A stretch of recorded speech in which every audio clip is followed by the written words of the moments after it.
guys, it's in a downtrend. Like, it's going lower. Like, they are going into a depression. This is not a place you want to invest. Financial stress is totally avoidable. The two sources of financial stress are debt and risk. And if you can minimize your debt and minimize your risk, then you're happy, and that's simple. Hi, it's Ed D'Agostino from Malden Economics, and this week on Global Macro Update, we chat with my friend and colleague, Jared Dillian. We get into the case for investing in emerging markets, particularly Argentina. We also talk about his idea of building your investment portfolio as a life hedge. It's a really interesting way to look at investing. If you're new to the channel, it's great to have you here. Take a minute to subscribe, hit the notification bell, and welcome to Global Macro Update. Jared, buddy, it's good to see you.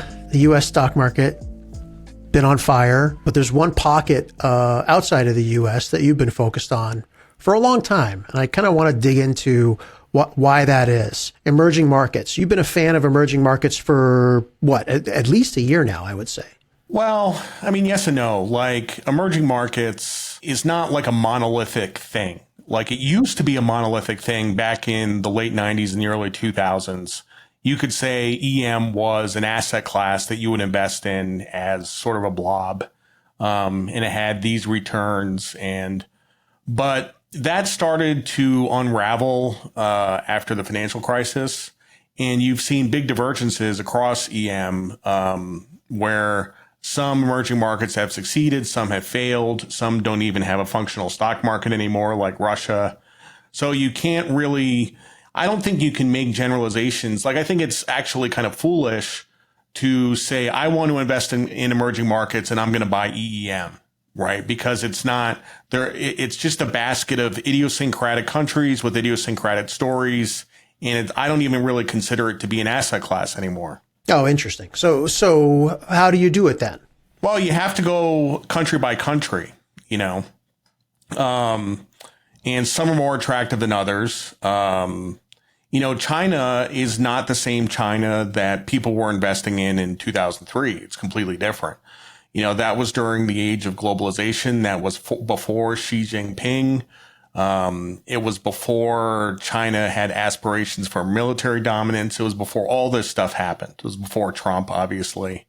And China is a very different country today than it was 20 years ago. And before, 20 years ago, this was before you had this, the ghost cities, these planned urban centers where they did massive amounts of construction and commercial real estate, trying to get people to move into cities. And, one of the things we've learned, I guess, in the last 100 years is that, planned anything doesn't really work. So now China has a huge debt hangover from all this construction. And anyway, it's a mess. So, yeah, I try to avoid China if at all possible. When I look at an ETF, if there's too big of a concentration in China, it just turns me off. The weird thing about China is, just from a market standpoint, like, people love to pick bottoms in China. Like, it's been in a downtrend for the last 2 or 3 years, and everybody loves to pick bottoms. Like, this is the bottom, and they buy KWEB, and they play it for like a 20% bounce. Like, I'm like, guys, it's in a downtrend. Like, it's going lower. Like, they are going into a depression. Like, it's not, talk to Peter Zeihan. Like, he has a bunch of opinions about China with demographics and all that stuff. Like, this is not a place you want to invest. And in the EM world, if you buy EEM, China is the biggest weighting. I want to say it's like 30 or 35% of the basket. So it's terrible.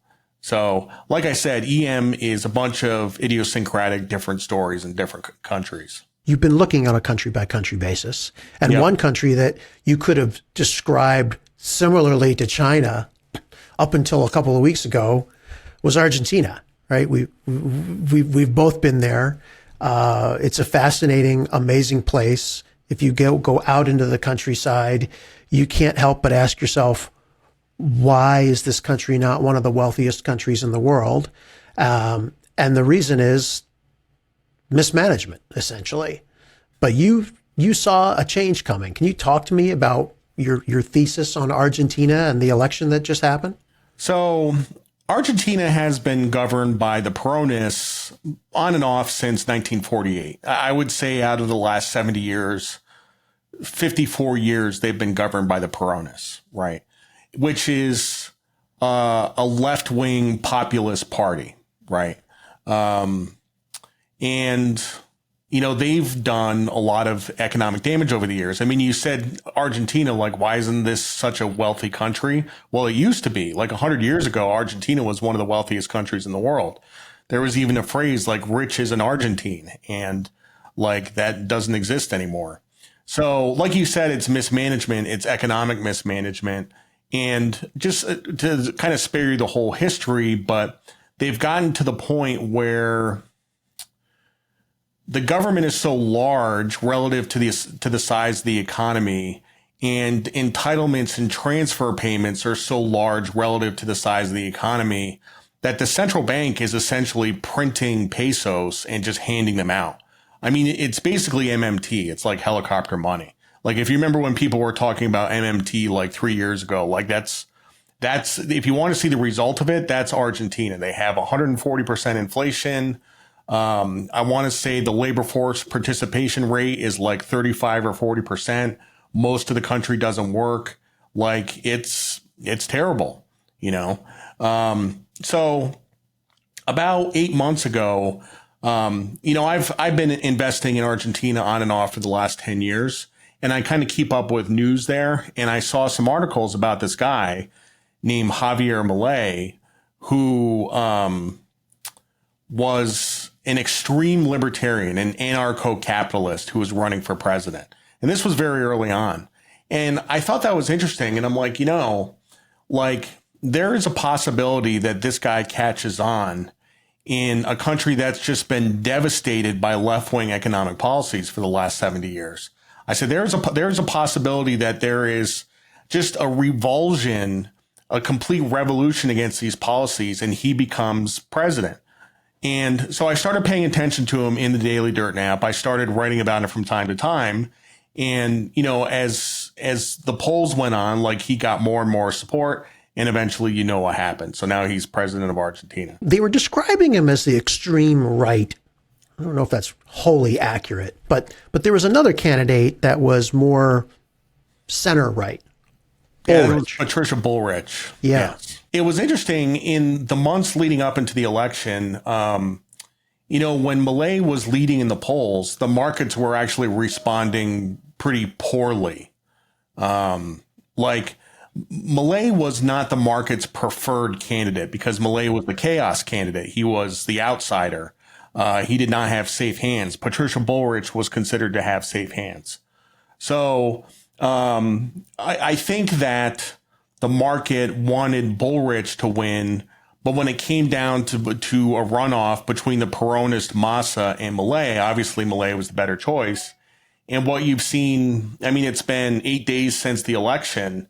Like the stock market has gone straight up. Like it's gone parabolic. Because it's kind of like, how can it get worse? How can he make it worse? Yeah, I mean, it can't get any worse. And the guy running for president for the Peronists was Sergio Massa, who admittedly is sort of centrist, but he was the finance minister and the architect of the policies that brought Argentina to its knees with 140% inflation. So people ultimately said, we need a change. And Milei actually won in a landslide. He won 56-44. I mean, it was an absolute landslide. So, which would have been unthinkable. So what do you think of Milei since he's been elected? Because he seems to be moving more center. He's reached out to some of the Macri's former associates for the central bank. He doesn't have his chainsaw out. You know, he seems to be moving a little more to the middle, which I find interesting. Well, he has said that abolishing the central bank is non-negotiable. Like he does want to abolish the central bank. I mean, look, like he has to form a coalition in government. Like he is going to need help to enact his agenda. But I don't think he suddenly became, you know, Mitt Romney just because he got elected president. I still think he's the same guy, But I mean, the nature of government is compromise, and he is going to have to make compromises in order to get things done. He's a pretty weird dude. I think it takes somebody like that in a time when, poverty is so extreme and inflation is so extreme. You really need, I mean, the one thing about Milei is that he has an incredible amount of energy. If you've seen him in his rallies and stuff, he's jumping around and dancing around, and he's got his chainsaw and stuff like that. Like, you really needed somebody like that to do this. So let's expand this out a little bit, because I'm really curious what you think this means for the rest of, if not EM, if we're going to not consider it a blob, what does it mean for even Brazil or Mexico?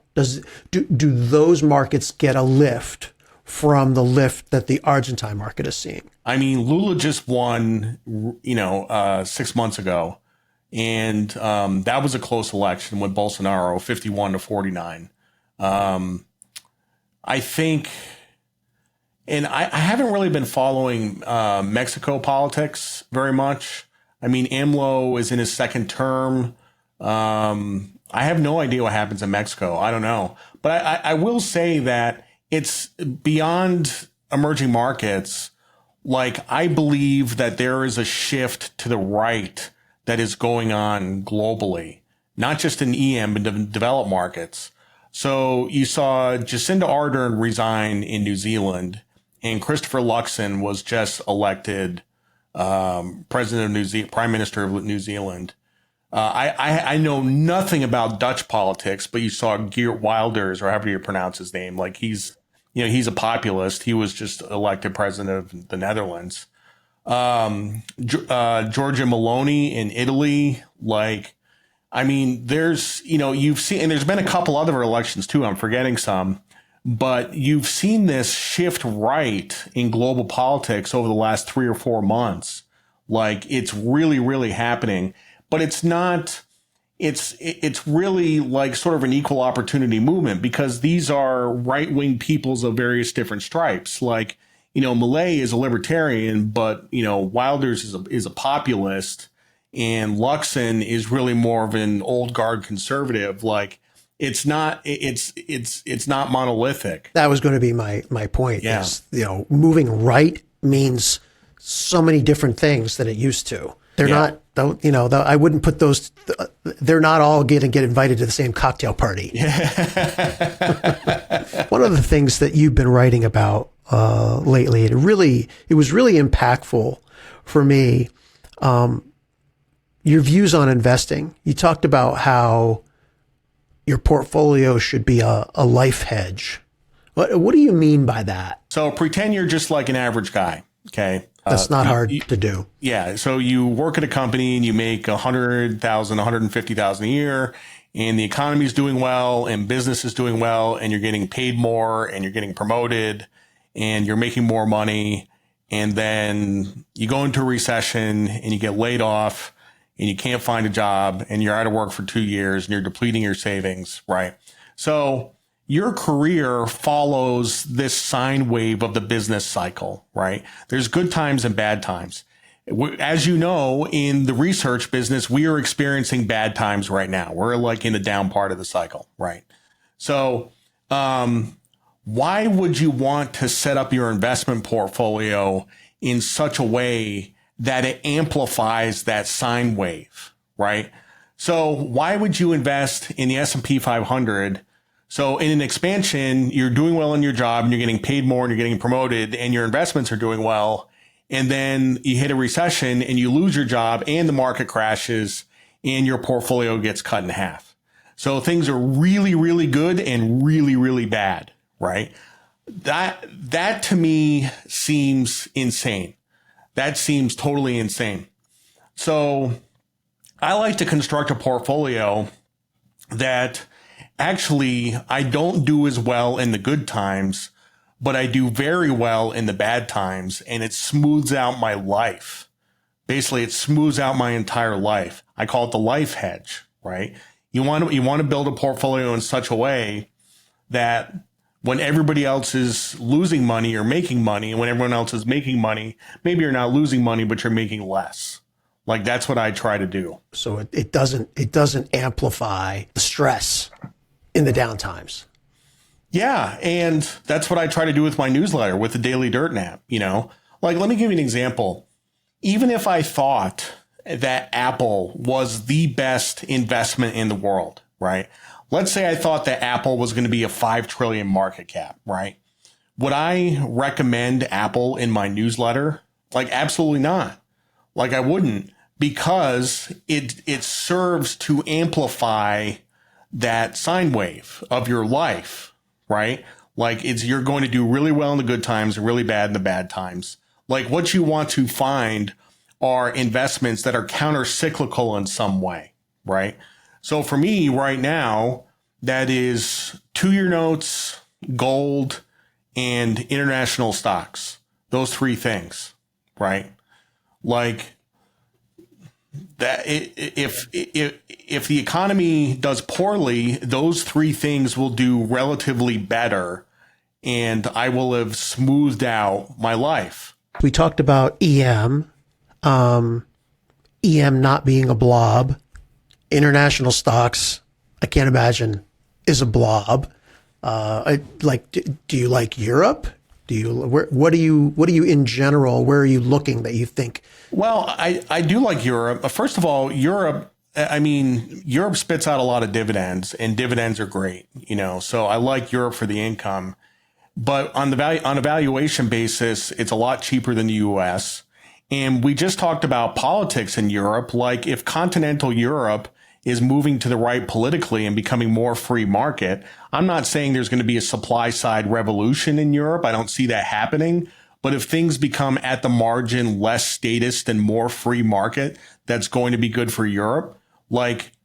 I'm a firm believer that you get these big turning points in trends around extremes in sentiment, extremes in stress. And the US has been outperforming Europe for the last 15 or 20 years. And people have been wondering, what could make Europe outperform? Like maybe some political changes. Maybe things get better in Europe and they get worse here, or maybe they just get better in Europe. I don't know. I would have to think that some sort of resolution for the war in Ukraine, and I'm not going to guess what that would look like, but at some point that situation will get resolved, hopefully for better. Yep. And if that happens, I would think that for certain European countries, Poland, perhaps Germany, I would think it's going to be actually a big boom. Yep. Because there's going to be a rebuild that's going to have to happen. Yep. So you got a new book coming out. I want to make sure we get a couple of minutes to talk about that book. No Worries. What is No Worries about? Well, you remember when I was on the radio every night for 2 years talking to myself? I listened. The funny thing about sitting in a dark room and talking to yourself for 2 years is that you get some pretty funny ideas on, I had a personal finance radio show, and whenever I got on the radio every night, I was coming back to the same themes. I was coming back to a couple of themes. One, that it's not a million small decisions that make you rich. It's a couple of big decisions, right? And the personal finance industry, and it is an industry, is all focused on the wrong things. They're focused on getting coffee in the morning and what kind of toilet paper you buy and what kind of soup do you buy and stuff like stuff that does not matter at all in the context of getting a couple of big things right. So that's one thing. But two, that really most of the personal finance industry was focused on how to get people the most money, like basically just how to maximize wealth. But a lot of things that people do to maximize wealth actually make them miserable, right? And we kind of talked about it in the context of the life hedge. Like, if you just load up on growth mutual funds, you might outperform over the course of 40 years, but there's going to be some massive ups and downs, and every 10 years you're going to be suicidal. It's going to be terrible. And why would you want to put up with that? So the two sources of financial stress are debt and risk. And if you can minimize your debt and minimize your risk, then you're happy. And that's simple. Like, I get a lot of pushback on this sometimes. People say, well, people with no money have financial stress. I'm like, not necessarily true. Like, I know people with no money, and as long as they don't have debt and they don't have risk, they're perfectly happy.